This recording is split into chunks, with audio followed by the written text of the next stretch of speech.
Hey, y'all, watch this. All right. Welcome to another episode of the Jersey String Band podcast. I'm your host, Alex. Captain Pat Walton. And our special guest today is... Shawn Blubaugh, captain of the Greater Kensington String Band. Welcome. Thank you for coming on, man. Absolutely. Appreciate you. First off, your hand's a little heavier than normal right now, isn't it?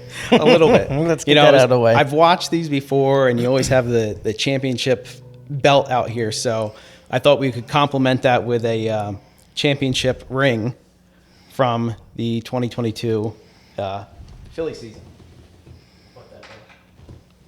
Wow. That is Make awesome. sure you keep that close. They have your name on it and all that? Yeah. Yeah, it has our name on it. It's very similar to the one that the players got. The players one twist open and their stuff on the inside. Ours don't, but very, very similar. So very, very cool to have one of those. That's cool that they do that for you. Yeah. Yeah, it's back in 2008 when the team won, my colleagues that were there, they got a letter from David Montgomery at the time. Hey, we're pleased to tell you that the ring that you will be receiving is the exact one that the players got. I think these days it's a little bit different because the rings are so much more expensive, and back then wasn't that long ago. So we'll wait and see. We'll see what happens when we win a World Series this year, whether we get the exact player one or a very close That'd be really cool. version. I also want to say that 28 years between championship rings is enough to, or World Series rings is enough to celebrate. Yeah, I guess you can. And Dave seemed like one of those guys that loved everybody. So. Yes, he did. So definitely loved the fans. You never ever meet him, or? No, I did. Yeah, he was there for a few years when I had first started, and he got sick probably two or 3 years in my time there. But what everybody says about him is spot on. Like I remember one time we were walking through the hallway and he said, "Oh, hey, Shawn, how's it going?" I mean, I've been there for weeks at this point, and he knows your name and he calls you by your name. Just such a genuinely good guy who cared about the fans, who cared about the players, who cared about the employees, created the family atmosphere that the Phillies are known for. I mean, it's a testament to him. There's no other place in professional sports. I don't think there's any place anywhere kind of like the camaraderie and the atmosphere that, has been created at the Phillies. And I'm just blessed to be a part of it. Yeah. Definitely something that every band tries to do themselves too.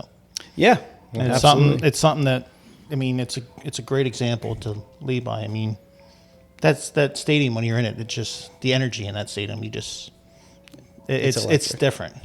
You get the goosebumps up and down your arms. Yeah, I love watching the Phillies. Yeah, the year they went to the Super Bowl, the year they went to the World Series, I went to my first postseason game, and it was against the Padres, and that was a lot.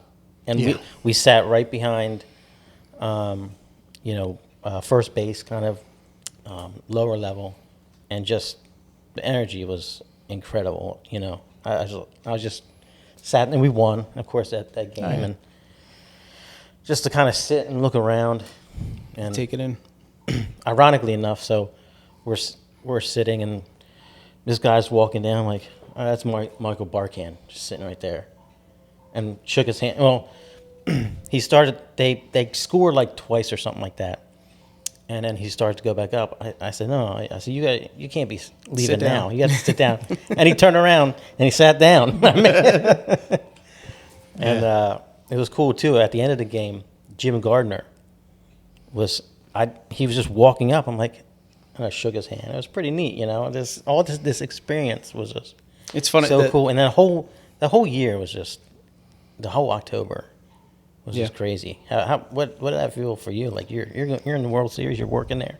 Yeah, I mean, Maybe we should start off. If you guys haven't figured out by now, I work for the Phillies. I work in the Oh front yeah, office. yeah. I guess we didn't ask. Yeah, sorry. I was enamored by the ring. No. He's an actual. You didn't realize he played for him? You know, that's Shortstop. you know, everybody rags on me. I'm always like, oh, I'm so busy or whatever. Sam Regalbute's like, oh yeah, I forgot you're busy out there playing first base and shortstop. Everybody all the time. They're like, oh, you know, you're so integral. You're out there playing. You know, that's why you're so busy. But I've been there for 11 years now, so this is year 11 for me. Saw a lot of bad baseball in that time, Yep. right? About, So did I. 6 years or so of really bad.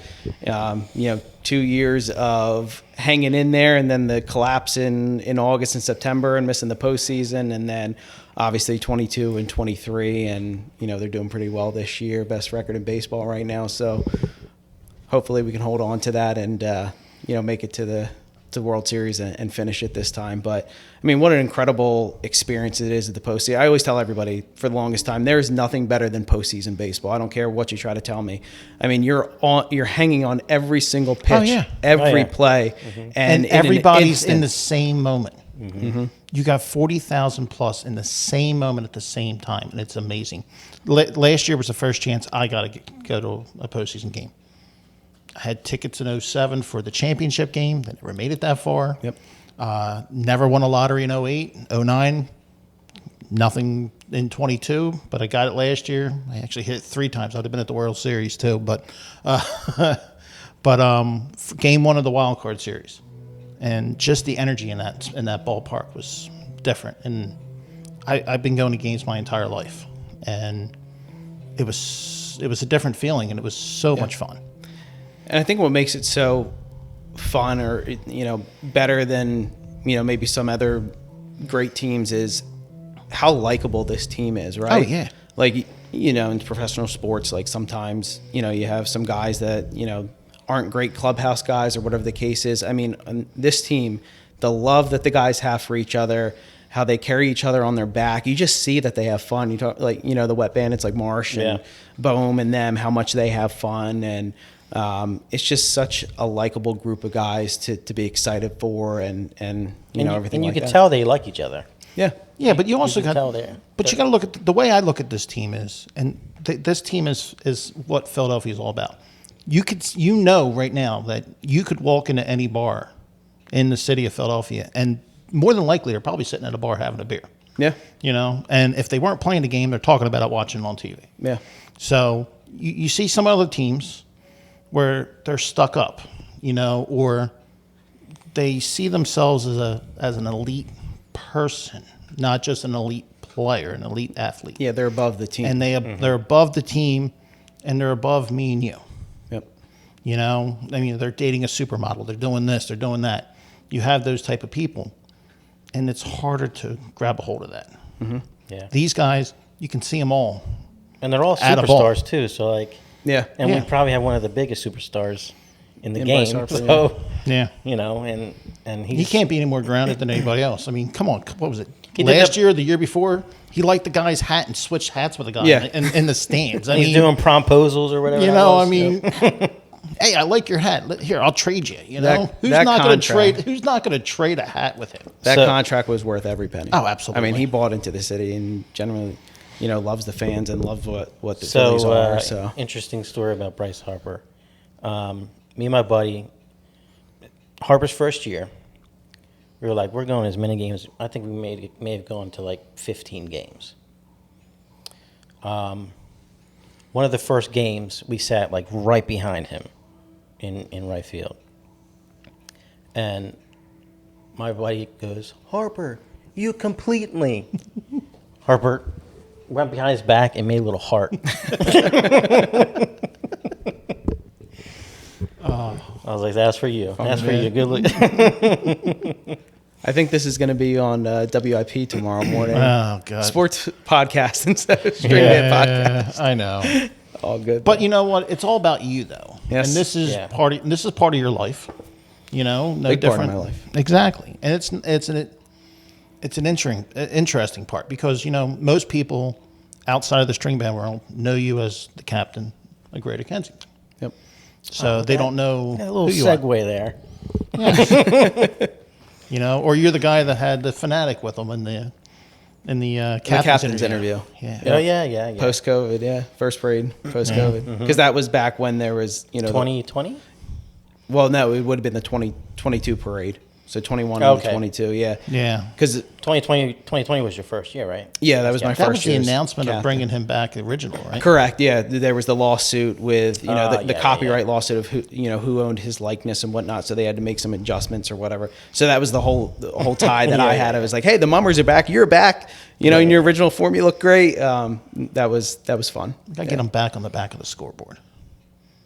That big poster of him when you're walking up to the stadium and the back of the scoreboard. I thought they were going to put something there. I guess they're not going to put anything there. But They need to put him back. I think there up. was talk of like if you ever go to Fenway, on the back of theirs it says like Fenway Park, home of the Boston Red Sox. I think there was talk about putting something like that up there, but I heard they were. Listen, Wow.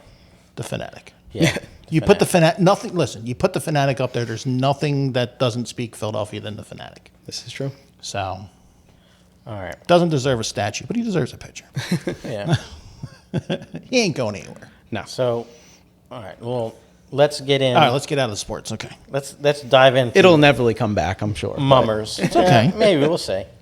Just give your background, man, of how you got into it. Is your family? Is it just like you were interested in something like this, or? Yes, I mean, I started playing the saxophone when I was in the third grade. I went to Oak Valley Elementary School, not far from, down the road here. Started playing the saxophone. Mr. Panicciulli was my first music teacher. My sister had been in the band and played the flute and stuff, so I just kind of followed what she did. And just from there, kind of, music had been part of my life ever since then. Went to high school, did marching band 8th grade through senior year. Went to college, was in the marching band at the University of Massachusetts, 400 people. Was the drum major in high school for 2 years, was the drum major in college for 2 years. So music had always just been a big part of my life. And in terms of how I got into this, everybody has a story, but it was November 2015, so I'm a relative young buck in this hobby. Me and my best friend Brian McGuire, who's the vice president of Greater Kensington now, we were out for Thanksgiving Eve up in Northeast Philadelphia. We were at Patty Wax on Welsh Road, and we end up running into a girl that Brian knows, and they're talking and whatnot, and she ends up leaving. And I go up to her, I said, I don't know who that is, but we need to go wherever she's going. And he goes, that's Carrie Flood, you idiot. How do you not know her? Turns out we worked together when I had worked summers down the shore at Maurice Piers, and we had worked together. So I don't know who she is. So a little while goes by. We end up leaving, and we go to the FOP up in Northeast Philly, and she's there with her parents. So, I'm trying to talk to her the whole night, and here's Brian over there talking with her mom and her dad because he had known them or whatnot. Somehow it came up that, he played saxophone in Greater Kensington String Band in the Mummers, and Brian brings up, we played saxophone. He had played it in high school, hadn't really touched it since, and long story short, we have a lot of drinks that night. The next morning, Brian's like, "Oh, by the way, I said we're gonna show up at rehearsal and do this." I'm like, "Oh God." And he had asked me before. His great grandfather was in Woodland String Band, played the banjo, and it had come up before. But I said, I don't want to do it. I knew what it was. I was like, I don't really want to get into it. I've done it, marching band, college, high school. The commitment. Yeah, exactly. Well, I thought I knew the commitment. And I was just like, I don't want to. But then we're like, all right, well, we know these people. So we at least got to show up at one rehearsal, be there, and be like, we're not interested. Well, here we are all these years later. Right? Yeah. Here we are all these years later. And it didn't work out with her at the time, but it has now. So I guess things come full circle. So that's my story, how I got into this. And, I've just ran with it really ever since. So chasing a young lady. Wow. Hey, there's worse things happening. I mean, that's how people won marathons and stuff, It could be, there could be a lot of other things that could happen chasing a lady, but now you're... Everybody's got a story how they got into it, right? Don't worry, you're only like 2 years less time in this than we are. Yeah. He has one more year than me. 13 was your first parade, 14 was my first parade. Okay. So that was my first parade was the last year up the street. Okay. Yeah. January 1st, 2016. Yeah. It's my first parade. So. Yeah. Always with Greater Kensington. Then. Yes. Yeah. Yep. Only place I've been. So. So now you're captain. Obviously, this is your fourth That's what they tell me. captain, fifth year. So it would have been 2020 minus COVID, I guess. No, listen. 22, 23, 24. You get a pass. Yeah. 21 is still a year captain. I agree. Doesn't matter. So I guess That's a pass. fifth parade, sixth years captain then. Yeah.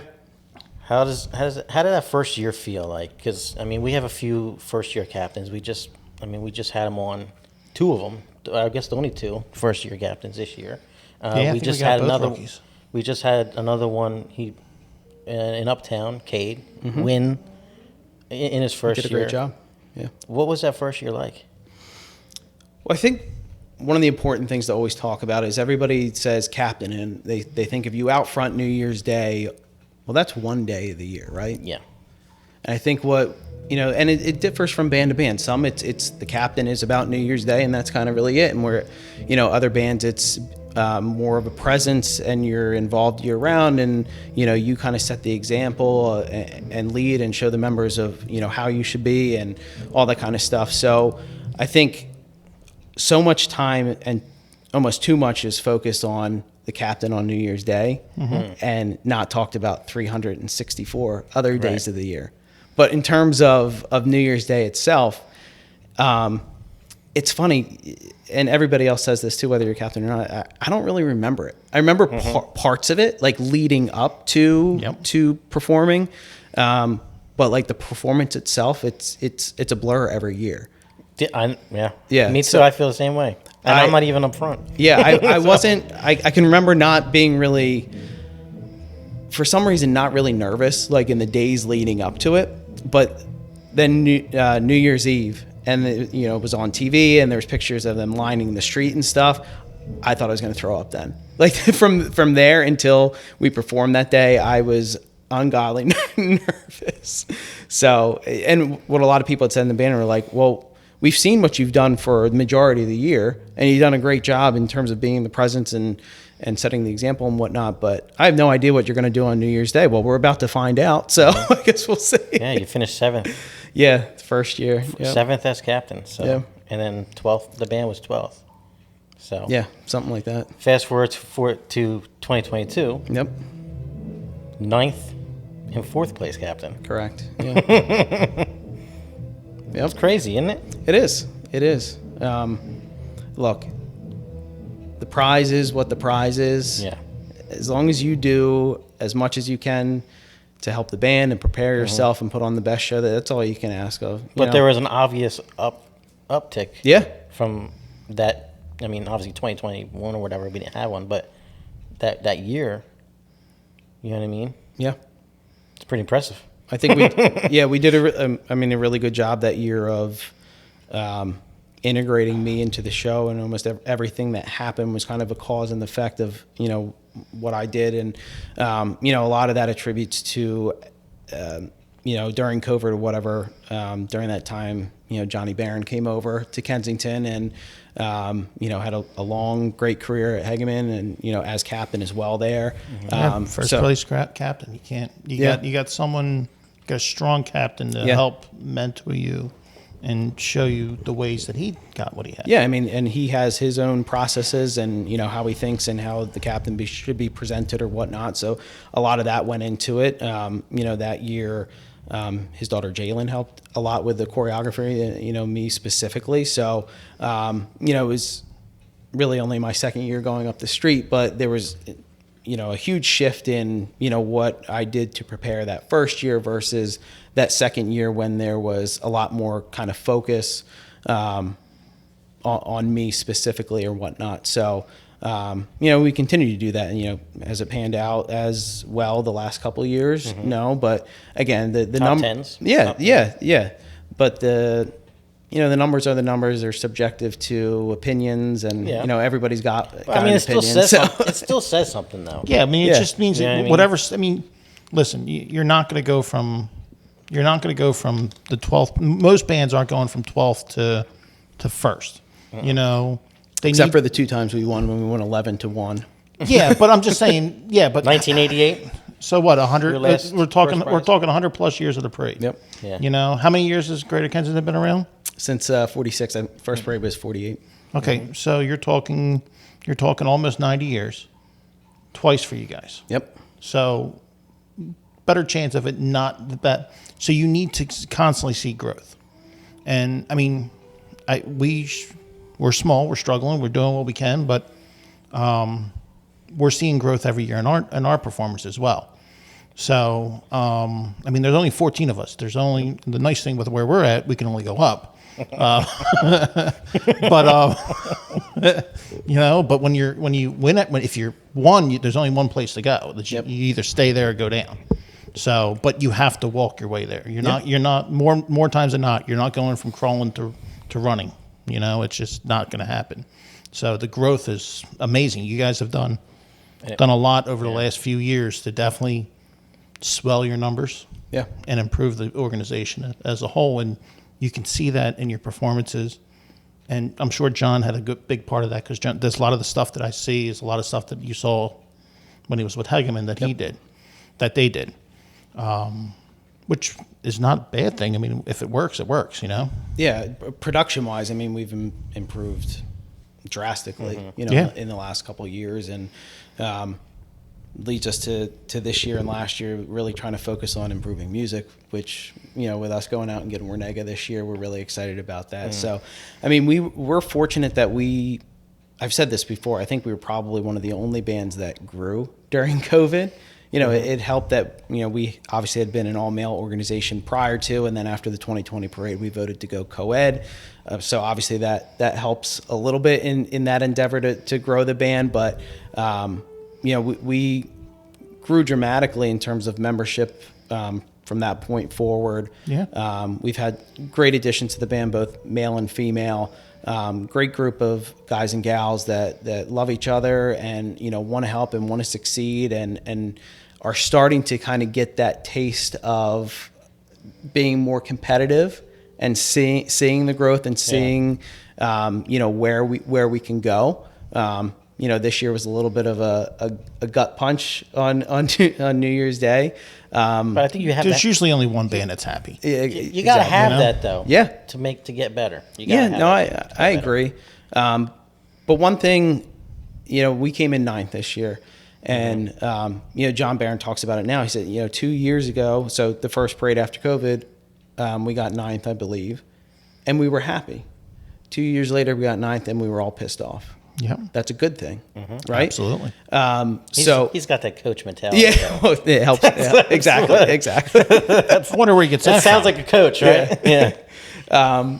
But no, I mean, it's for us for this New Year's Day. I mean, we could look back at it a little bit, and you know, I think watching us in our last rehearsal a day or two before New Year's, I think we were better than what we did in front of the judges, and that happens sometimes. I mean, not drastically. Yeah. But what I told the band after we got prizes is, look, do you care what the judges' score is? Yes. Do you care what the placement is? Yes. But I told them, I said, I don't care. What's more important to me is, you know, how you guys felt when you were done.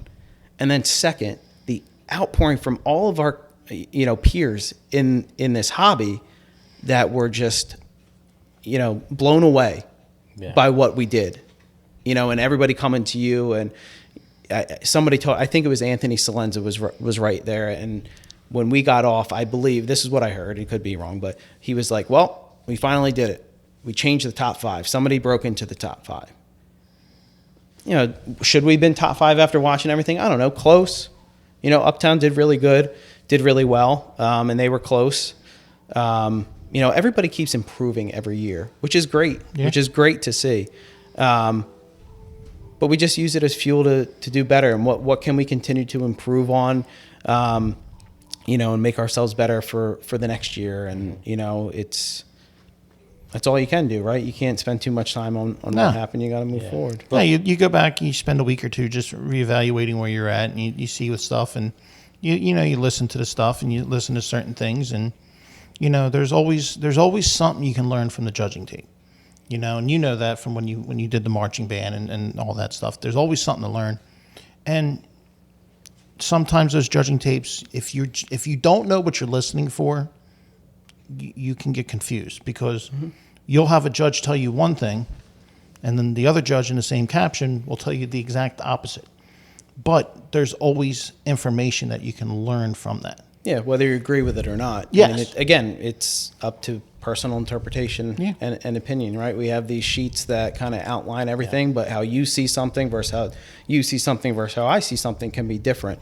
So, look, it's you take it with a grain of salt. You know, lick your wounds for a couple of days, and then you take it and you try to make it better for the next year. So Yeah, I mean, there's always something to learn. I mean, God, listen to our tapes. The one thing I loved about it that I thought was the best thing I ever heard from a judges, and they were 100% right. The one judge said he could hear us out of step, because when you're taking a step and you no matter what happens, there's a little bit of change. yeah, if you're late Yep. in your motion, Your pitch is going to be a little different. or you're late in the music, and Yep. yeah. But you can actually and that was something there that went so I heard that, I'm like, wow, that makes so much sense. And you just hear it. You can go back and listen to music. You're like, yeah, well, I can hear that there.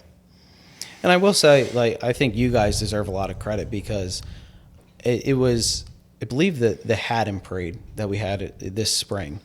You guys were right in front of us or close to us. And I was listening to you guys, and I thought to myself, even thinking back to, when I started in Broomall, whatever, I said, this is the best that band has, that I've heard this band. Mm-hmm. And that's our goal. Every year is to be better than we Yes. were the year before. And I feel personally we're getting that way. Yeah. I don't want to finish last, but we need to crawl before we can start walking. Yeah. And we're getting there. And And as long as you we can continue going up, maybe not in the standings, but as long as our standards keep going up, our standards are eventually get to the point where, maybe our standards are now above the 12th place band or above, the 13th place band. And then that's how you keep bringing yourself higher and higher. And you guys love the hobby, and you do it because you love the hobby. Yeah. And, I commend you guys even from, association level or whatever, when we have events and we ask for volunteers, or you guys are always there to offer a helping hand. You guys are always so welcoming, whenever I or anybody else comes here. So, it's a pleasure to have that and to deal with, kind people like that want the hobby to grow and, want to be a part of that process to help it. So, Well, we want it to grow. We want it to survive. yep. Because we want it to grow. We're also trying to grow too. That's why we want it to grow. Yeah. You know what I mean? So yeah, we want this hobby to be on for. I mean, I want my grandkids to be doing this. Yep. And hopefully they're with Jersey. Absolutely. and going back to us sounding like in years past there'd be a couple parades where I'm like, oh, okay, we sound good, but it's been consistent because I'm up front and I hear everything.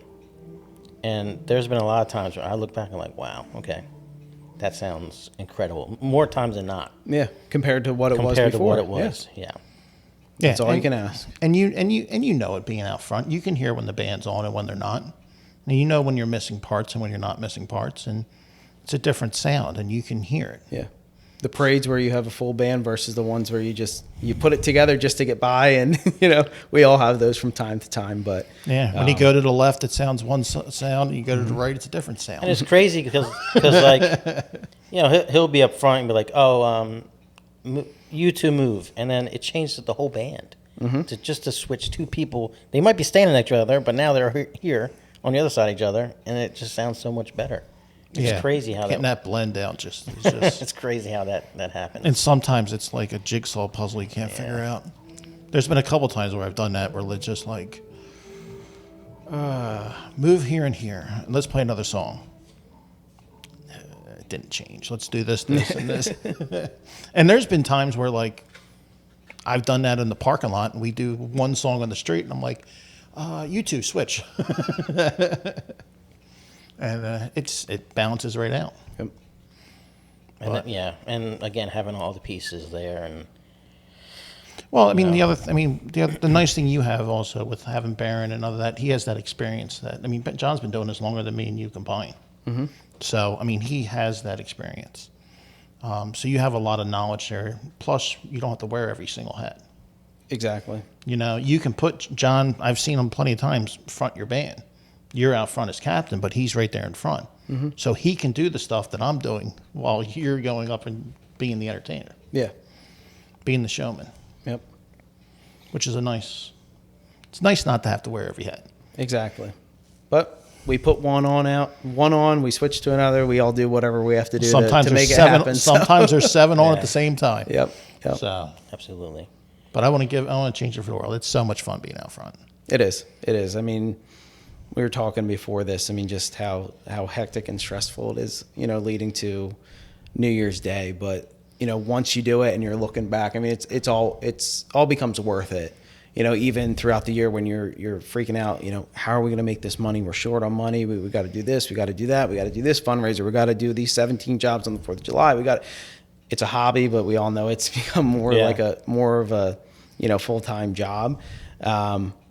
But when you see it all come together, Somehow it comes together. Yes, it comes together. Whether it's completely 100% as you anticipated and planned for it, or whether it's not, but it does come together. You know, you put on a performance, you do the best job. It makes it worth it, 100%. Yeah, absolutely. What calms your nerves on New Year's morning? That sounds like a Let me tell It you. sounds like a captain to captain question. Let me tell you let me tell you before you answer that question. I'm going to tell you what calms my nerves New Year's morning. New Year's morning, I'm stressed about everything. I'm one of the main guys that build most of the props.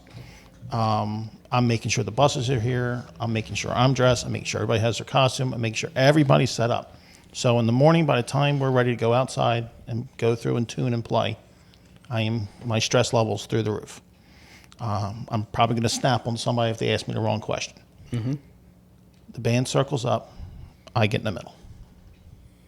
And then we start going to the music. And as we go through one song, after another, as they retune multiple times as you go through the morning to get your horns adjusted to the cold weather. Once we hit the theme, and we go through the theme once, I'm ready to go. Yeah. I'm in show mode. I'm ready to go. What does it for you? It's a lot of the same stuff. I mean, like you said, it's hectic in the morning, everybody getting there, you know, makeup and this and that. And, you know, what we've started to do, had a good relationship with St. Matt's, one of the churches up the street from us, that we go up there before we come down in the city. Yeah, I've seen videos. Yeah, and we I think that's awesome. Parade block in between their services, or forget. Obviously, the timing changes every year, but you know, go up there and we usually, you know, play some songs, and then we'll, you know, play through the routine. The dancers and myself will usually go out and, you know, do the dances and whatnot. So I think that always helps because it kind of gets that first one of the day going and gets it out for you. But I mean, just being amongst everybody and, you know, having that little bit of downtime where you're all with each other. We usually do like a toast on New Year's morning, and you go around, the officers will have a chance to say something or whatnot. And again, just establishing that family and that feeling of love, and that we're all in this together, and we're doing this because we love the hobby and we love each other and we love the organization. I think some of that time, once all the hectic stops, but then as soon as you get on the bus and you go, you're in game mode. The other part that calms me is when we show up that morning, we realize that we have enough marshals that showed up that day. And then when we get down to the city, that they've put everything together and we're ready to rehearse as soon as we get down there, that always helps too. But yeah, we go over as a group, so we I usually know that before we leave. Yeah, I could imagine. Yeah, that's a big concern. The props, and you have enough people. Yeah, you build a pushing prop them. and like, okay, listen, I don't want to die on this prop, so this is how I build it. Yep. You know, as a parade that's become a lot more prop heavy, that's obviously become more prominent in terms of the story that you're telling and, you know, in the actual show and whatnot. So it's gotten so heavy with that stuff that you need almost, in most cases, more marshals than you have playing members, you know, on the street that day, you know, hands down. We're usually like, we need to get to 100. If we have 100, then we feel pretty comfortable. Yeah, we're not that high yet. Yeah. I wish we could. But if you've looked at it, if we you've watched struggle. our show's gone from, you know, a couple pieces of fence to, I mean, this year I had a ship deck to get onto, you know, I mean, and this year, if everything goes the way it goes, it'll be even more, you know, and we slowly bring that up as well. So, and we'll add more and more people to that. Yeah. But I also like to You know, the one truck rule is a nice rule. It is. You know, it got kind of to a point where it was, you know, 27 ridiculous, and you got tractor trailers coming down 53-foot there. tractor and, trailers, yeah. You know, it still is mind-boggling to me how, you know, South Philly assembles all their stuff and fits that all in one truck. I mean, kudos to those guys for figuring that out, how that all happens, and plays Tetris, and they figure out they got some more room. So what else can, you know, what can we add after we've loaded the truck the first couple times? But, you know, props are a blessing and a curse, you know, for the bands that aren't as, you know, musically talented. You know, gives them the opportunity to kind of boost their production and their show. But at the same time, you know, more props cost more money, which is, you know, obviously what it all comes down to is the, you know, how much money we got to do this. Well, we're you know, as a volunteer organization, we volunteer our time. Yep. And we unfortunately put money out of our own pocket as well at the same All the time. time. But All the time. I'd rather, like I tell our members, I'd rather go entertain somebody and get paid by them than to pull it out of my pocket. Yeah. You know, a couple hours on a Saturday or a couple hours on a you know, couple hours last night on the boardwalk. Yeah. It all adds up. And I think that's one thing that sometimes in the craziness of New Year's Day, we forget about, that we're just entertainers and we're going out there to make people smile and have fun. Yep. You know, Yeah. you see that a lot during the year when we're out on parades Oh, yeah. and the 4th of July and, like you said, Ocean City or whatnot. And, you know, just seeing people that have never seen this before, what their reaction is, and to make people smile, make people laugh, and you take a picture with them. And that's what it's about, you know. And sometimes, and just like anything, you get wrapped up in things, you forget that sometimes. So I think it's you try to find that balance between making sure that you stay true to what this is, while also obviously trying to improve and you know, do well on New Year's Day. So Yeah, it's interesting the different levels of what we do. Mm-hmm. You know, like you said, there's an entertainment side of it, but there's also a business side of it somewhat. And you know, there's a labor side of it. I love it when I get up with photos and I get with people. Always want to get photos with the captains, and they start speaking different languages, and you have no idea what they're speaking. Mm-hmm. And it's just like, oh wow, we're actually multicultural here at one shot, you know, and entertaining everybody. And you know, music is the one universal language around the world. brings everybody together. Yeah. You don't have to know what the other person's saying. Nope. Nope. But I mean, like you just said, you know, other people speaking different languages. It's insane to see like our videos from New Year's Day and the reach that they have across the world. Well, you know, as social media with the association, you do the social media with the association. You're what, publicity director, right? Yeah. So, and I used to do the social media when I was the recording secretary. I love looking at that. I love looking at the data. Where are you watching from? I'm from New Zealand. I'm from Australia. I know. We do that on ours too. Facebook, Instagram, YouTube. They have like a. I can go in and see where it's coming from. So there's like UK, there's California, there's Japan, I'm like, oh wow, it's like they're seeing our stuff, and it's incredible. Yeah, there's a lot of interest in what we do. I think we take it for granted around here, you know, in the tri-state area. Like we go up to Massachusetts every year for the 4th of July. We take a group up there, and you know, people are like, I've never seen anything like this. They're so excited to see us, and you know, we went up to Connecticut this year. Yeah, it's the same thing. I mean, I know Woodland's gone to Texas. I mean, Quaker's gone over, you know, to. Woodland used to do the Ireland trip. Yeah, they did the Hong Kong we trip. went to Hong Kong, and you know, before I was just to see the reach, you know, is really cool. Yeah, there's no better feeling than putting a smile on someone's face. Yeah, I mean for what little effort, it's really no effort really on our behalf. You know, we show up, we smile, we have a good time, we get dressed up. You just do what you do. We just do what we do. I always feel bad for like the other part of the country that have township parades and they don't have a mummers. Yeah, because like 9 times out of 10, you go into a township parade around here, 4th of July parade. There's going to be some sort of string band, whether it's one of us or like at one of the old time bands or something. Yeah, a couple of the retirement But bands. that, like you said, that's just this area. But if we can continue to reach out like that, you know, I think it's great. Yeah, I mean, it's only from the social media numbers. I mean, continued to grow. Absolutely. You know, we're fortunate from a TV perspective now.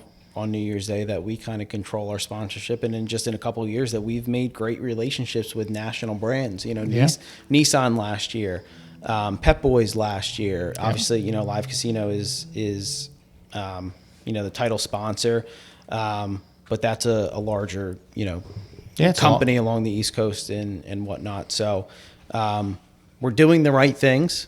You know, I'd say for the first time in a while to help ourselves, and you know, hopefully it only continues to grow and get better, and you know, puts this hobby in a good light. Well, the current leadership we have in the association, yourself included, and like you touched on, Sam, the president, you guys have done the work. You've put the hours in to make us better. And you're not afraid of change either. It's not, and you guys had an uphill battle. We still have an uphill battle. Yep. Just like everybody, we're small. We're really a small fish in a big pond, trying to survive and trying to get into the bigger, better things. But we want to keep these sponsors and add to it.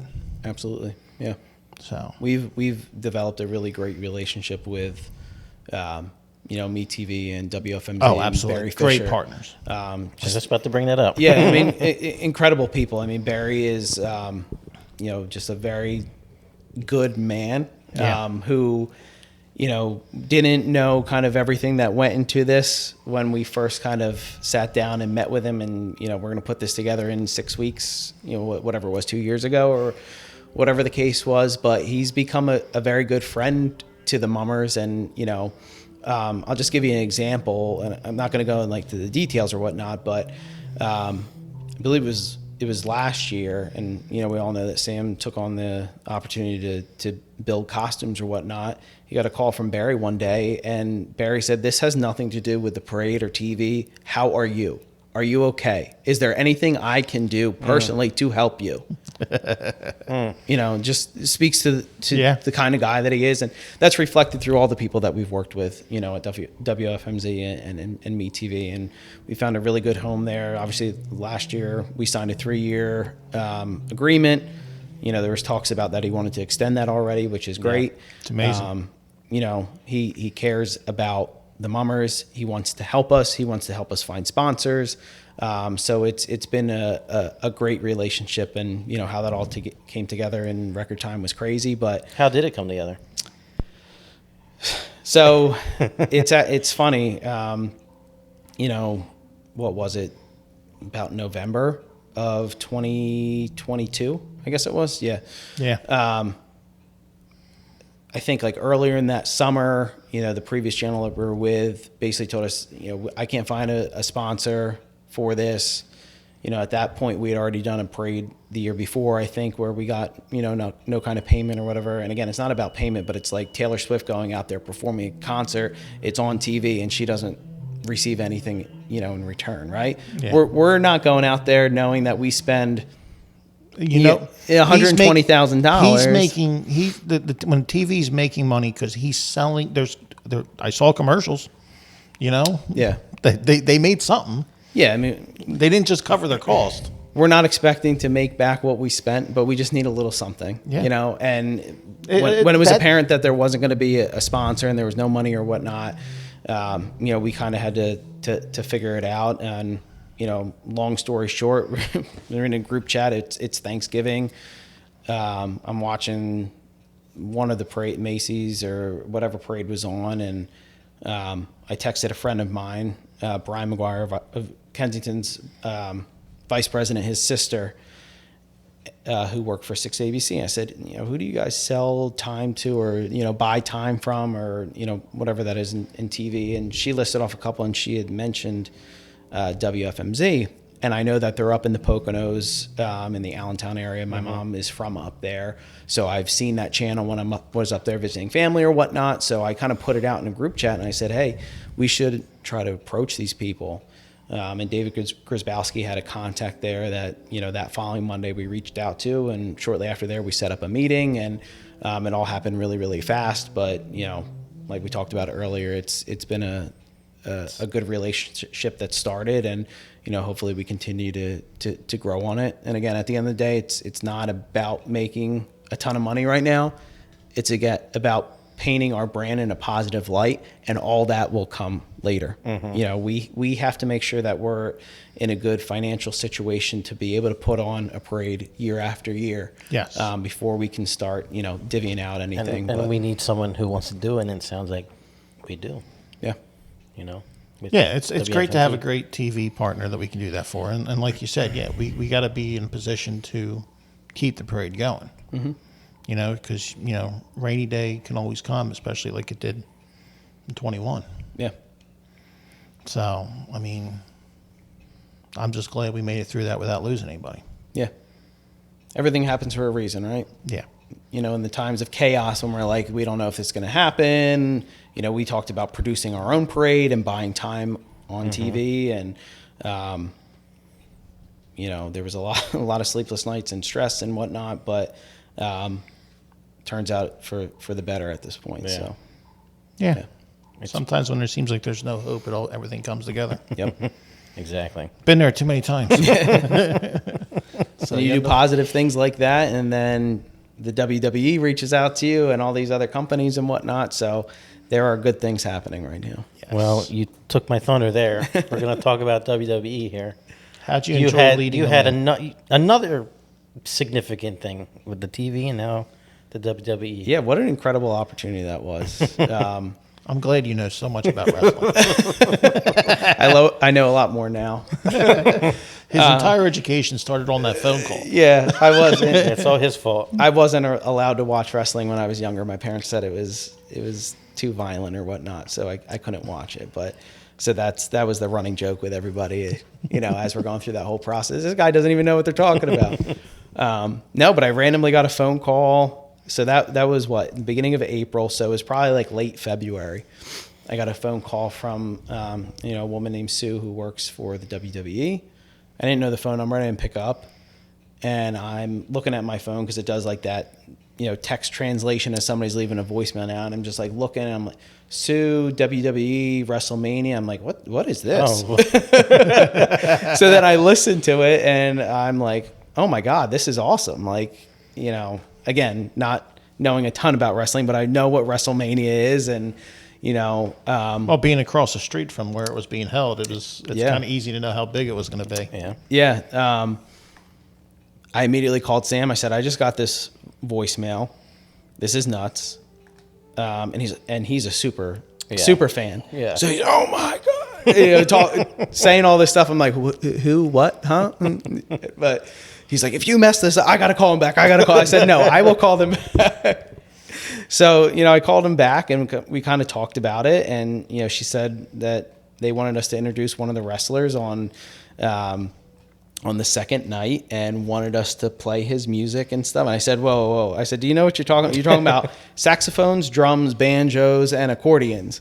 I said, we can't play any heavy metal rock stuff, but we'll figure it out. So then, you know, we had another call where they brought in some of their producers. You know, I brought in Sam and brought some other people in, and you know, a lot of back and forth. Long story short, you know, we ended up with I believe it was 75-piece band that performed that night. You know, out the gate, I think WWE was really excited about it. And kind of told us the more the merrier. We're like, so we're talking about a couple hundred? Yes, as many as you can get. They had no idea. Yeah, so we went to every band and had people sign up. And I think we had well over about 250 or a little bit more people, maybe 230 or something like that. That was an awesome band. That was really interested. They were all slammed into the Mummers Museum. And I've never seen that many people in that yeah, building. TJ Ferry did a great job, you know, arranging Seth Rollins' music for us to play. And yeah, we had that rehearsal at the Mummers Museum with, you know, 200 some odd people, and that was amazing. you know, absolute phenomenal.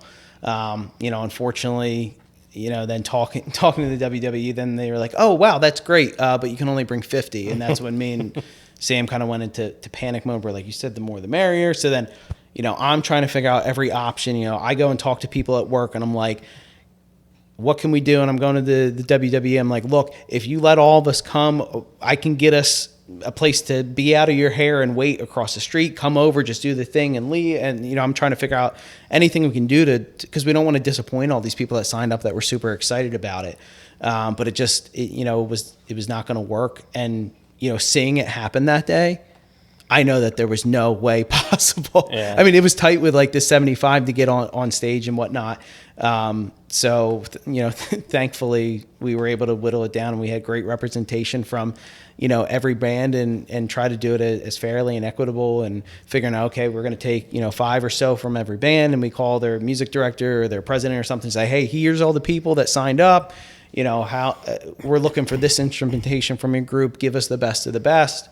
And put a band together that way. And then the day of was really cool. Like I said, I never grew up really watching wrestling. I seen it and whatnot, but to see the other side of it, you think it's a sport, but it's really it's a show. Yeah. And the storylines and all that goes into it, and the rehearsal of it, and obviously these are athletes, because super strong to be able to do all that kind of stuff and be really fit, and but to kind of see all those sides of it was a really, really cool experience. Yeah. And then, again, something I see a lot with my job is that you interact with, these athletes and these superstars, and is it cool? Yes. But at the end of the day, you just realize they're people. They just want to be treated like regular people. Yeah, they're just people. But to see kind of everybody that day, Seth walks up and everybody's freaking. I mean, I'm freaking out a little bit. Triple H is right there, and I know who he is, and he's like, hey, come here, I need you to do this and this, and blah blah. I'm like, okay, cool, yeah, yeah. Taking orders from Triple H. So it was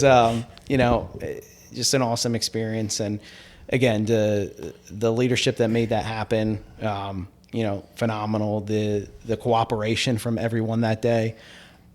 We all know that we can be a little bit dysfunctional and not always, the best at working with each other all the time.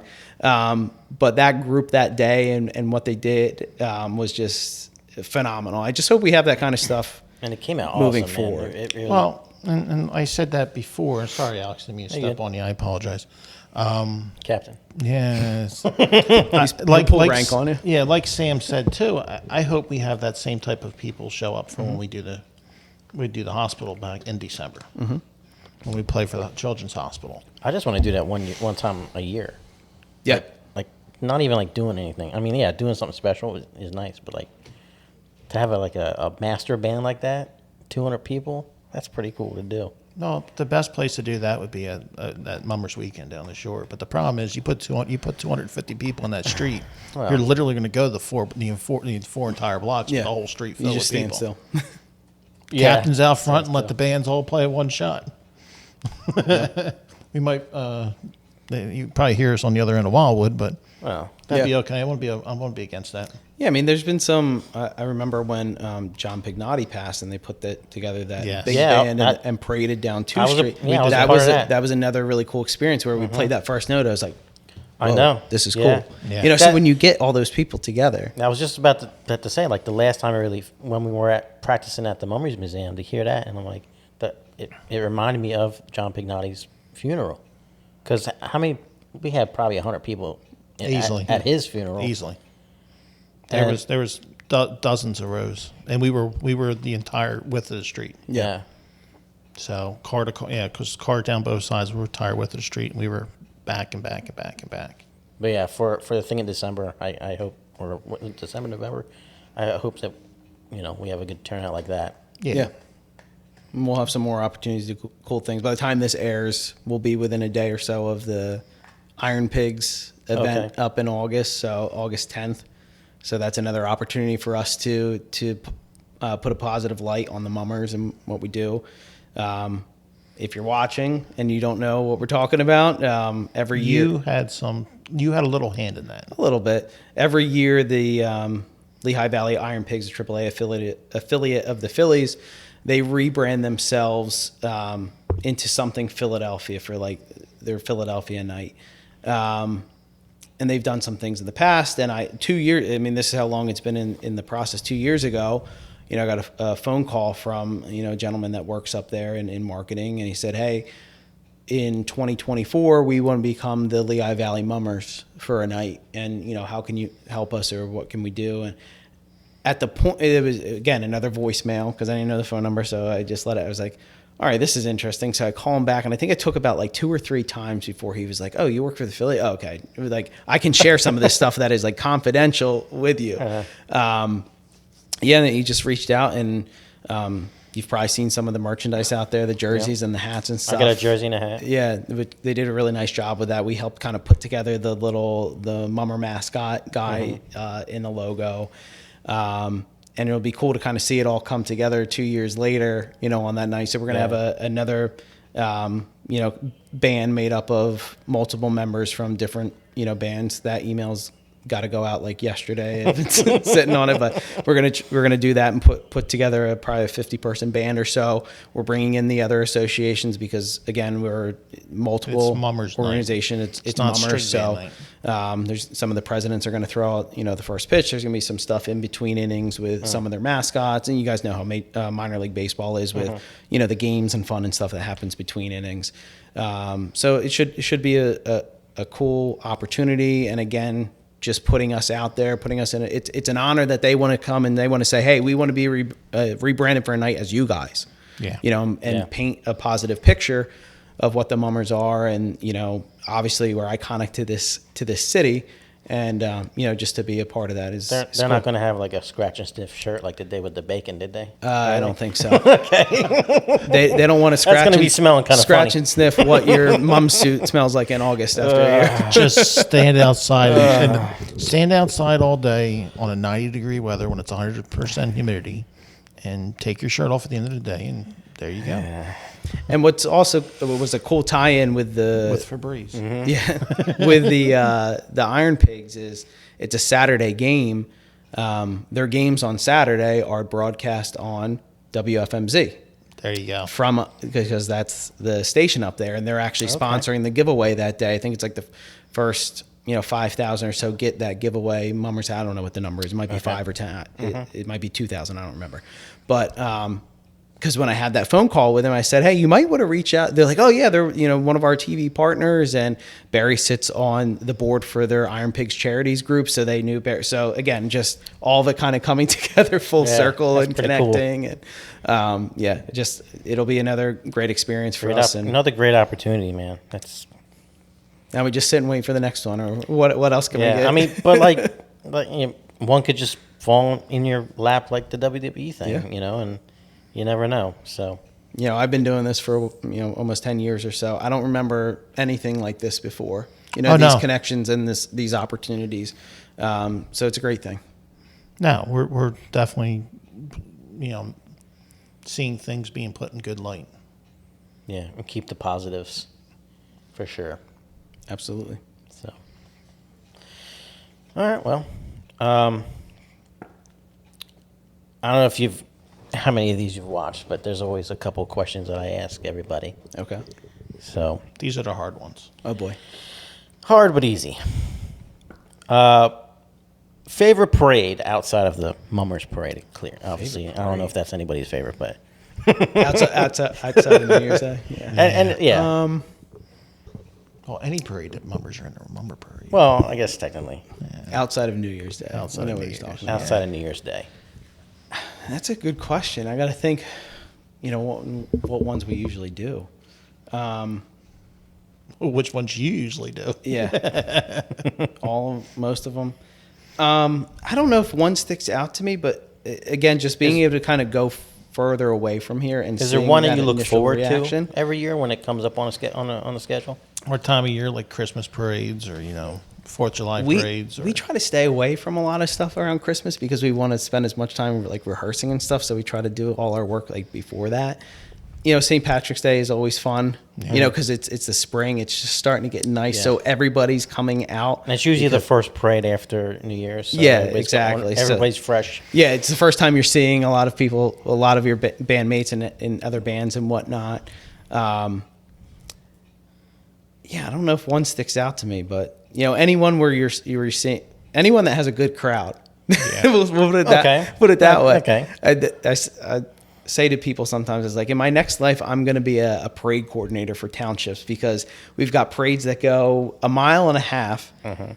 Instead of taking the parade to the people, make the people come to the parade. Pack a smaller section and have everybody come there.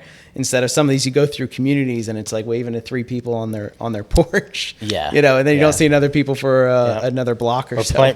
Or playing to the the dead, you know. Yeah. At a We Gravestone. did a tree lighting ceremony during 2020, and it was a drive-by tree lighting. Mm-hmm. So you know how they did the drive-by Christmas parties. So they did a tree lighting across the street. We stood in a at driveway entrance of a parking lot. We were only allowed to have 18 people because of all the restrictions. Mm-hmm. And they had everybody meet at a parking lot, and the police escorted them through town. And they brought them all right down, and we just played music, Christmas music. This is the as they all opposite of what we normally do. Yeah, This is so crazy. it literally was a reverse Christmas parade, Yeah. and that was so much fun. You know, we just stood around and played music. We didn't have to do it. We I didn't have to forgot do about anything. that. That was awesome. Yeah. It was a different time back then. It was right? I mean, different, but it was so cool though. because you didn't get to do it. Oh yeah. If you got to do it a handful of times that year, you were like looking forward to it. It's one of those things you don't know what you have to we look did on. Or we did one parade. We did one parade in 2020, and then we did that drive-by parade.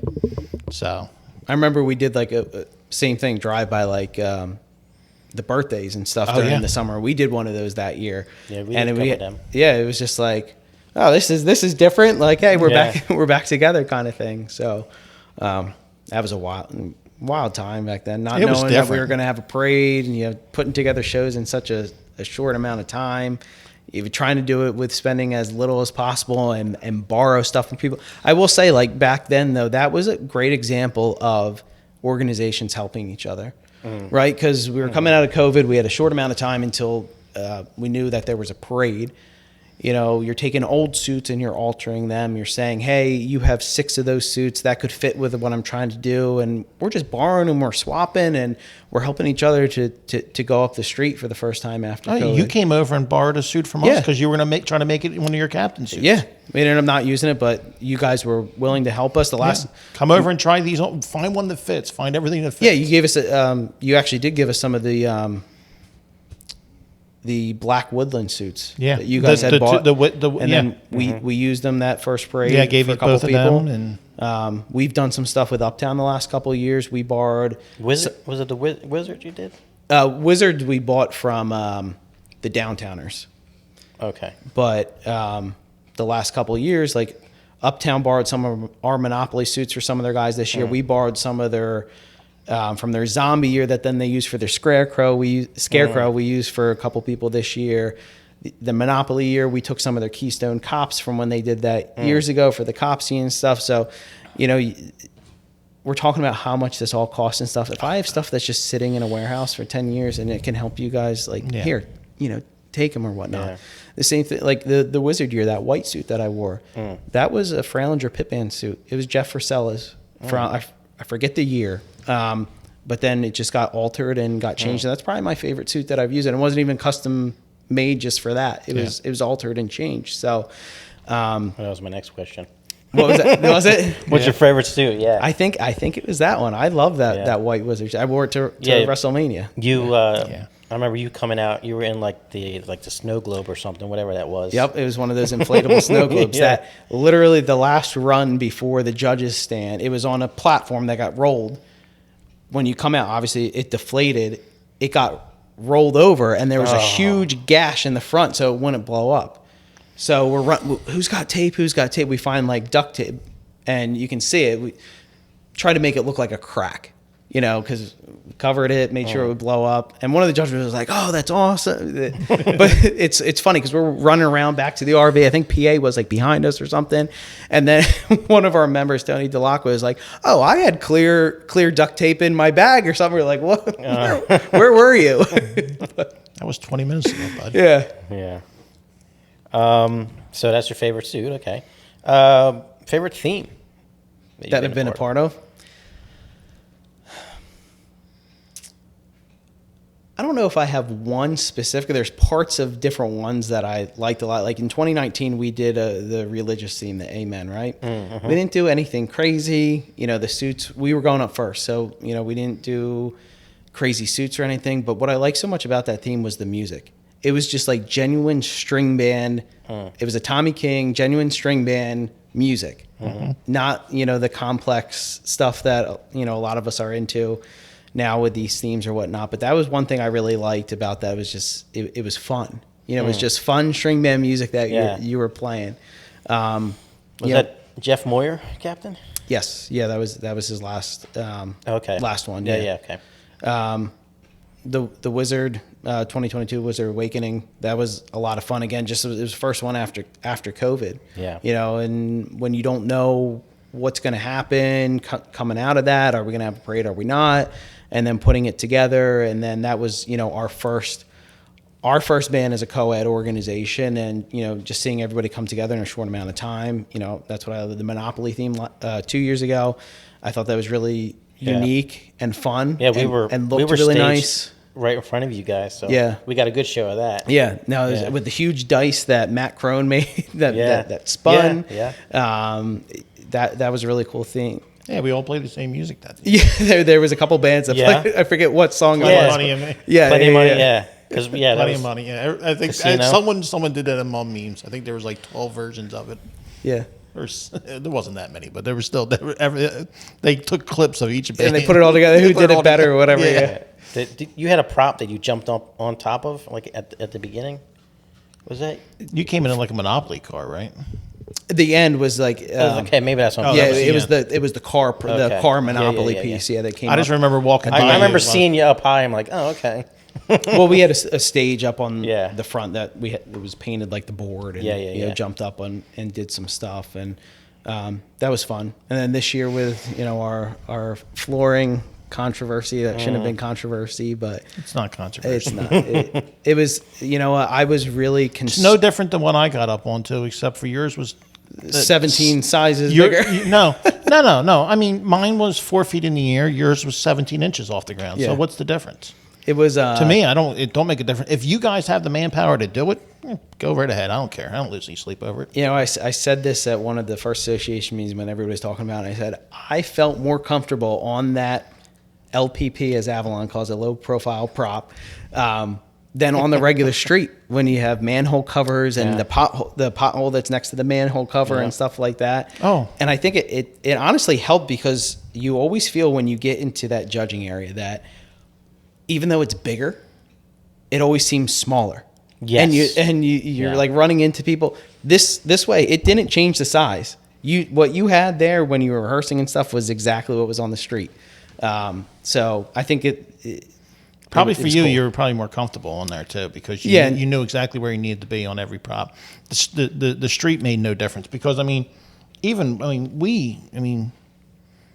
I walked when we first got there. I walked up and I took a look at the judging area. I wanted to see how bad the potholes were. I wanted to see where the manholes were. I wanted to see how that was. Then we went back to our drilling area, and I marked it on the street. Yep. And then I watched the drill where the holes were. And I'm like, okay, listen, when you get to this point here, you have a hole. Be careful. Because, you know, it's with our band where it was at, that's where our Barry is. That's where our bass set. That's where, you know, that's where our bass fiddle is. And then I'm like, you know, they're not exactly the most nimble instruments to be jumping through a hole. Yeah. So, but with that, it made it nice and easy. And it was great until my card at the end, when we caught the lip. And I have to give a lot of props to Michael Kavchuk, who was up front. And I mean, I think he saw it coming. We hit the back lip because the ramp didn't, it didn't like, it moved and it wasn't quite over that little bit of an edge. And he and I think Charlie Nichols was on the other side. Like, they saw it coming and they just kind of like grabbed the cart and like pushed it up on. And you just see me like, it kind of went into the character. I was supposed to be like fumbly, mumbly, you know, whatever. So I was just kind of like, whoa, you know. And even if I would have fell out, I think it would have been it would have been fine. But no, there was some cool stuff that we did this year. And even my first parade in 2016, we did the experiment, the Mad Scientist thing. That was a cool thing. That is one that I would like to redo again, not now, but in the future. Oh, yeah. Better than we did. Yeah. You know, we were still kind of, we were trying to get our bearings again. Before I even got there, I mean, like 2012 into 2013, 2014, I mean, Kensington was very close to shutting its doors. So we were kind of, coming back around a couple of years later, and that's when I joined in 15 going into 16. And I thought we put on a respectable product for where we were at the time. But I would like an opportunity at trying to do that a little bit different. We'll see, maybe you'll see some of those ideas in what we're doing this year. But, yeah, I mean, we're fortunate to still be here. There's a lot of, guys in the band right now that deserve a lot of credit for sticking through those hard years. Yeah. And, when it didn't seem possible, making it possible. The officers at the time and some of the long-term members that are still there, I feel I'm really happy for them to see our progress and where we are now. When they were so close to saying this just isn't possible anymore. So being able to see that growth and the turnaround, I'm really happy for those guys, that went through it during those times. I mean, Michael Kavchuk's our president now. That year in 2030, he filled in as captain. He didn't want to be captain, but he filled in and he did it. Yeah. It just goes to show you, some of the people in our band will do anything to make sure that we get up the street and do the best that we can. And again, it's exciting to see the progress that we've made since then. And to see the reaction of some of the guys now. Yeah. I say guys because it was only guys back then. But these are I'd say the same thing down here. Yeah. So we're both, and it's guys. Come on, we gotta get this over. It's everybody. It's just a general term. It's not like, oh, you're a guy. No, it's just a term. But I mean, we see. I mean, small groups. It's fun with a small group. Mm-hmm. I like it. There's a very nice, close-knit ability. And with you being, when you came in with GK there, you were a small group. Now you're getting bigger, yep. But you still have your small group in there. Mm-hmm. So and no matter what, you always have your core group anyway. You're not, as much as we all want to have every single playing 67 member. People that make everything and pay their dues on time. And, that would be early nice. And ready to go and in suit, ready to play 15 minutes beforehand. That doesn't happen. So, but it works out. It works out. I like this, what we're at. I mean, just from when I joined Broomall, we have 12 people that are still here from when I first joined Broomall, probably about that.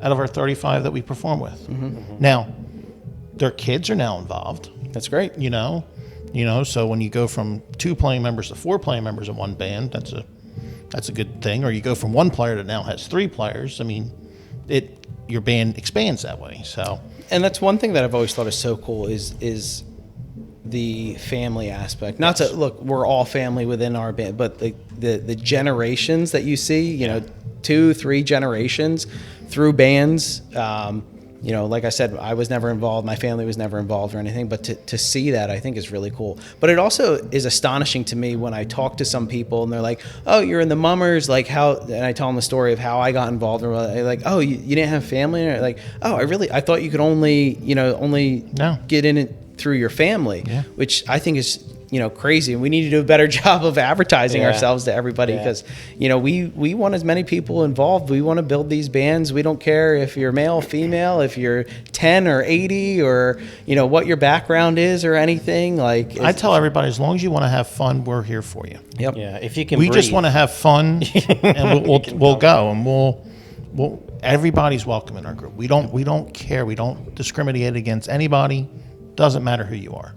If you want to come out, you want to have fun, that's all we ask. Just come out and have fun. Don't come here and be miserable. We don't want that. Yeah. We want to come and have fun. You can hear them playing music downstairs. So, I mean, come on, that's fun. That's the fun part. So, I mean, I enjoy it, and it's just those little tiny open houses here and there, and if you get one person or you try. Yep. So, but we have to find the new mummers. We're all, 10 years, 12 years, 10, 11 years? That's all we have in our, there's less than 40 years experience between all 3 of us. So we need the people that have 5 years experience, 0 experience. get them to come out and have fun. Yeah, I mean, And every single band, it doesn't matter what band you go to, every single band is looking for somebody. yeah, it's something, always comes up like, oh, you're trying to steal my member this, or, there's members jumping from here to there. Like, we got to, like you said, find the new ones that aren't involved in this, that don't know about this. It's like, easy to steal from somebody else. correct. Because you're not doing any work at that point. Because someone's always, if you're a family style band, someone's mad at somebody. Because think of your own family. How many times oh, God, I hate him. Like, even your own family, you get that way. But you're a family, and it's always easy to get somebody who's mad to get them to come over. Yeah. The hard part is growing the people, getting the people to come in, getting them come in the door, get them to show up for an event, and go, hey, here, put this on, or here, do this, and here, do that. And that's why I try to always keep my hat in the car or something like that. Especially when we get some of these young kids come out, here, try this on. Yeah. And you just see the big smile on their face. Yeah. Hold on, let me get a photo of you, and just a little thing there, and that just, it's a little things, Yeah, and by no means is there anything wrong with somebody leaving an organization and go to Absolutely another. I mean, not. that happens over time. Always. But again, the only way that we're going to grow this thing as a whole is bringing in those new people Yes, and absolutely. showing them what this is and getting them to enjoy it. So we're all open for business, guys. And Every Show 'em how single band. easy it actually is to come in. You don't have to just- all you got to do is show up. I mean, if Yep. you have a band that you are near or close to, show up. Reach out to them. Everybody's on Facebook. If you reach out to any band, they'll say, hey, what night do you practice? I guarantee you they're going to tell you, come on out. And if they tell you don't, contact us. We'll definitely take them on out, I promise. So, Yeah, absolutely. but no, I mean, it's something that the whole hobby in general needs to grow. yeah, So, in every organization, if you want to go into brigades, go into string bands. Keep the hobby going. yep. So it's made up of us. You don't have to be special. well, We'll make you special. yeah. All right. Final question. Oh boy, After that long-winded we got off on a tangent. cut off. I do that every now and then. Final question of the night. What's your favorite Mum song? Probably When You're Smiling. I just love hearing that, and then when everybody sings it, and I really liked playing it. I played bari sax when I was playing, and it was one of my favorite ones to play. I don't know why. I hear it, and all of a sudden. Yeah. What about you guys? Blanket of Blue for me. I love that song. It's an old Furco arrangement that we have, and it's such a beautiful song. And we played that at the Whole Line our first year before we went up the street. And Leo Volt came over to me and goes, this is what Furco used to sound like. Mm-hmm. And that beautiful accordion ring, and it highlights every instrument in the arrangement. Every instrument has a little spot in it. Yeah. So it's special, and honestly, it's one of the street songs from my first year as captain. So it's Nice. We played it yesterday. Yeah, out of and nausea. I love that song. Papa Joe's. I like Papa Joe's. Zing. Went my string, right? Is that what? Yeah, Zing's pretty Zing. good. 5'2"'s been sounding really 5 good. foot 2 sound. We sound good 5 foot 2. But yeah, Papa Joe's. I don't know. Always kind of. I switch off. I love scrap iron. Scrap iron. See, if you said that in GK, we'd say we played it to death for so long, but we still play it. But, Well, we don't really play it here, so I'm like, but it's exactly what you said. Yeah. You like something, and then you play it a lot, and you're like, all right, let me move on from that. Then you catch the next one. It well, changes a little yeah, bit. we were playing Cotton Candy for a while because we had the Shore theme. the Shore theme, and that became a favorite. And again, you get a little too much of a good thing sometime. You're like, let's change it up. But Well, so like you ever hear like the bands, like rock bands play? They say they don't like one of their favorite or one of their most popular songs, and they hate playing it. Yeah. Like, I understand that now. You know what I mean? Have to play it every single night. Yeah. But There's it switches up. Yeah, there's a video of Kensington. I don't know what year. I forget what year it was. Down at the shows playing. And "Dream is a Wish Your Heart Makes." I think that's. I love that song too. Listen to that. There's like these fat chords in it. That's another one. Yeah, there's so many nice arrangements out there. I mean, if the song's arranged properly and you have the right instrumentation and the right players that can play the song, you can have a lot of fun with songs like that. Christmas time, Malek. I can never say that. Malaki Leki. I'll stumble. I'm out on that one. I will stumble over words, but I can say. Frosty the Snowman's got it too for Christmas time. But yeah. See, I hate some of that stuff because I'm just like it's so campy to me sometimes, and I'm like, all right. No, the one song I hate that we play is that's another good question. Well, I don't know if you want to spread hate, but What song do you dislike playing? Winter Wonderland. Every time I cannot stand that. Oh, listen, I'm going to tell you. Listen. I will tell you this stand right now. We need to get rid of that one. Listen, Winter Wonderland, I love it for being out front as captain because it's a stroll and it's a slower song and you can take your time with leading the band up the street. Yeah. Because you know sometimes with some of that music. Yeah, well, you need a stroll. I need to suck. I suck wind. So it happens. You're right. Some of those slow songs, I just think of like You just want to out just front and swing just side to your head side. your head And bobs it's a just little bit. it's a stroll. It's a nice light stroll. I'm not winning this argument. I got two captains next to me. So The slower songs sometimes you need them every once in a while. You gotta catch your breath, and sometimes it's just from there. But the one thing we gotta always remember, like I always tell our members sometimes, like, listen, we can play 2 songs. It doesn't matter. You know, from marching band, I mean, what you have 2 songs. You do an entire Christmas parade with what 1, maybe 2 songs. Yeah. You know, I mean, we're not standing still, so we can keep moving. The people 2 blocks from us aren't hearing us play the same song again. Exactly. So sometimes we overthink things I would say so. a lot. Absolutely. Yeah, stick to the ones that you know, the oldies but goodies, and focus on sounding good. I'll never understand when you're like, oh, we're just going to play this song to play it, and I'm like, that's not street ready, or that's not, it's not up to par. Yeah. So why do we want to put that out there and make, 1, not present ourselves the best way, and 2, as members, you're playing it and you're like, I don't know, You hear that sometimes. Yeah, but stick to the standards. Throw a good one out there every once in a while. yeah, it's good to change it up too. Add Yeah, I something, mean, but- because ultimately you end up changing it up for yourself so you don't lose your mind. Yeah, It does Yeah. get old sometimes. yeah, When you're 2 hours in, you hear the same song for the 12th time. So, yeah.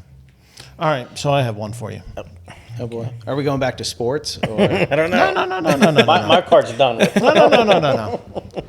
Pro back piece or no back piece? I think it depends. I mean, obviously it has to fit the theme. Exactly. You mean you can't just throw a back piece on to throw a back piece on. You can't just do that. I agree. It has to be theme related. But do you like having a back piece? Do you not like having a back piece? I mean, New Year's Day. I'm talking New Year's Day. Yeah, I like it just because there's some of the other captains that are a little bit taller and stuff, so it just helps give me a little bit of height.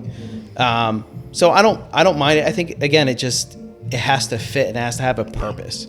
Yeah. You've seen like in the past, I'm just going to throw a back piece on and throw a back piece on to say that I wore a back piece. Yeah. What's the point in that? And I think again, the hobby has changed so much, whether you agree with it or don't, what the demands are on the captain in storytelling and stuff. You can't have that to hinder, him or Absolutely her right. being able to do that.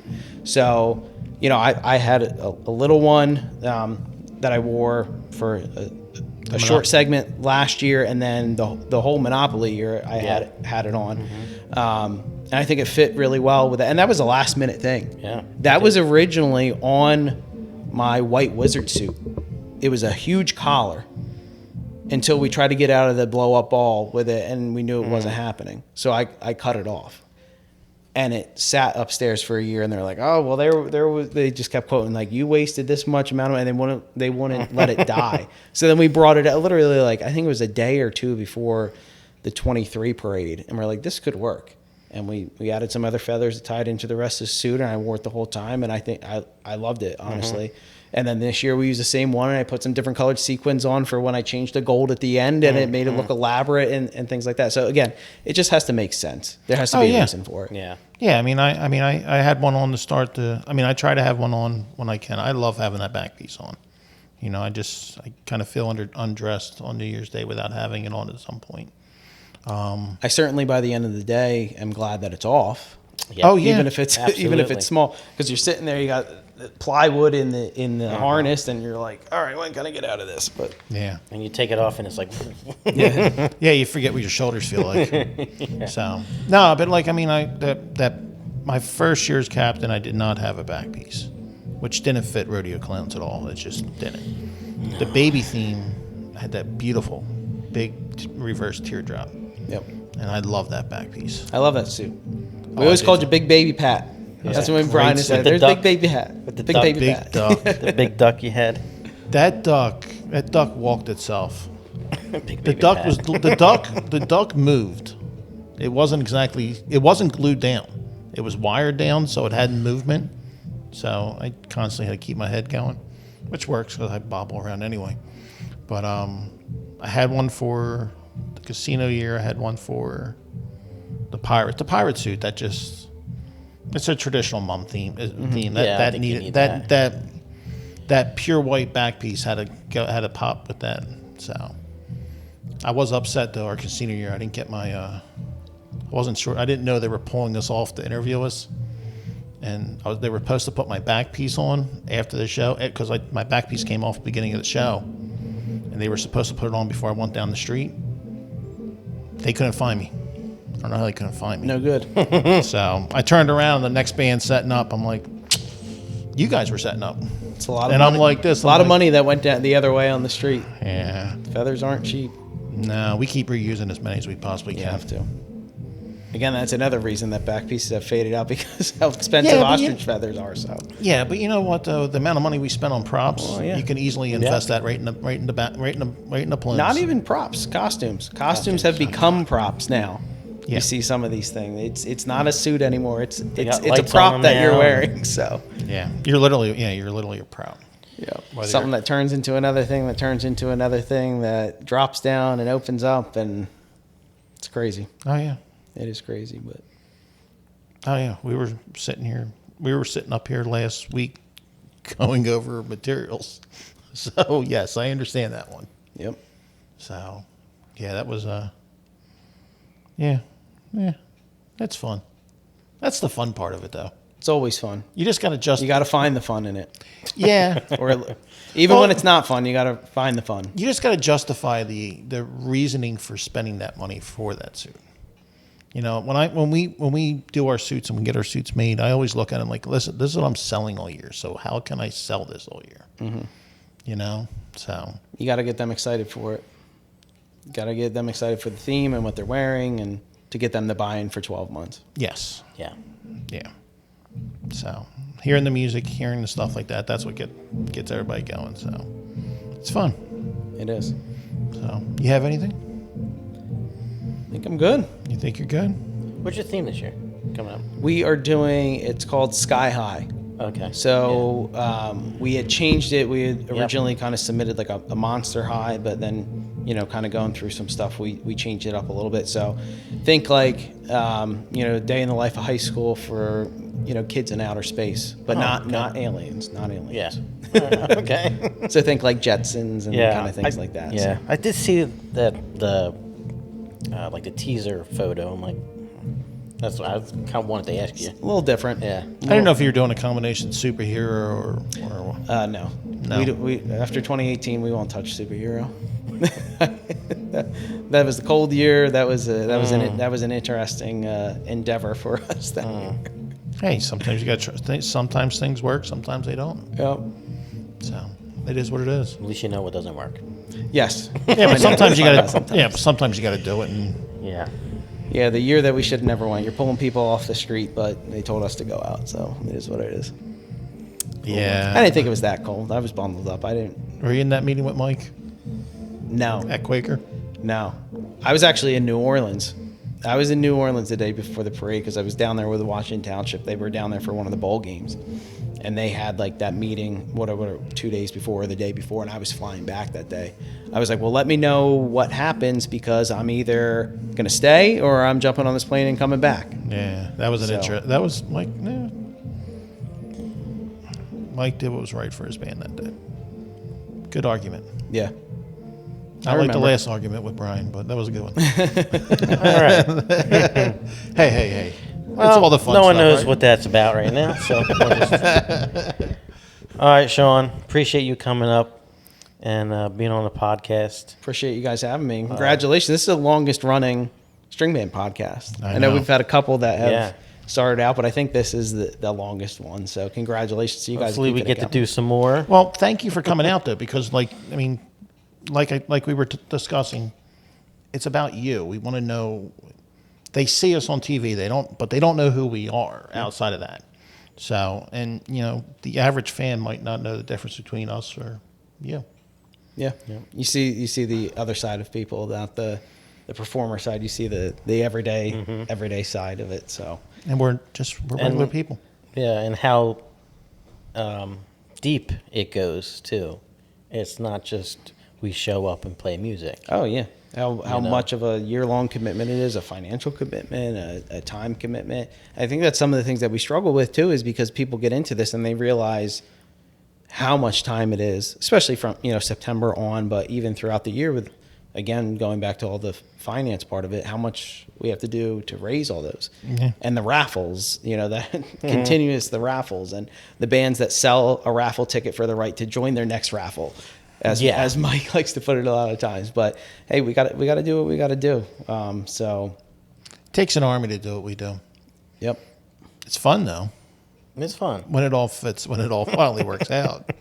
It And is. then after we lose our mind and do everything and get ready to go, we clear the board and start all over again. And again, it's like we started this off with the story of how everybody got into it, right? I would have never imagined, here I am doing this. Like, I think it's funny because we talked about baseball and the Phillies and stuff, and I had always loved baseball, and since the 8th grade, I said I want to work for the Phillies. I had no idea what I wanted to do, but I knew I wanted to work for the Phillies. So dream come true in that aspect of it. But when I was younger, I never played Little League. I wanted to play Little League with my friends that I went to school with in Oak Valley, but I didn't live in Oak Valley, so I couldn't play for Oak Valley. So I never played for township ball or anything. And when I went to high school, my grandfather, who pitched in the minor league for the Brooklyn Dodgers for a short amount of time, got homesick and left. He really wanted me to play freshman baseball. And I told him, I said, I'm not going to do baseball. I want to play my saxophone. I want to be in the marching band. And he said, well, I guess that's okay if you want to march in parades the rest of your life. And damn it, he's right. Here I am, the rest of my life marching in parades. Little did I know. So Be careful what you wish for. Exactly. Right? Is that what the moral Well, of the at story? least you made it to the majors. Yeah, there you go. yeah, So, Yeah, but you have an office yeah, yep. or a cubicle, whatever you might have, but Yep. it's there, It's there. Yeah, there. Come see my nameplate. Yeah, there it is. and you got a fancy ring, Yeah, and I'm marching parades for the rest of my and you're life. marching ring. That sounds like living the dream. Yep. it's fun. It's amazing. You go to the ballpark. How many mummers are there? Yep. Yeah, it's like Mummer Square, right? It is. There are so many people there. Security, ushers, Front office. front office. I hand out. I hand do. out I hand out freebies. I volunteer and hand out giveaways. I remember when, before Bob Shannon passed, he was an usher there. And I would see him all the time. And it wasn't until, a couple of years before he passed away that he knew who I was because I'd become captain. He was like, oh, hey, as he would with the finger point and everything. So, it's amazing the people that you meet and then how your paths cross as well, outside of just here, but all good stuff. It's good. Awesome. Once again, thank you very much for coming. Thank on. you guys. Thank you and good luck the rest of the Yep. year. You as well. Good luck in the years. Thank you for watching. Subscribe, like, do all that you got to do. We're on Facebook. Follow Greater Kensington String Band on Instagram, Facebook. all that good stuff. Yep. All of them, I All guess, of them. right? Just find us. Just find us in the search button. Yep. Yeah. All right. Till next time. Bye. Take care, guys.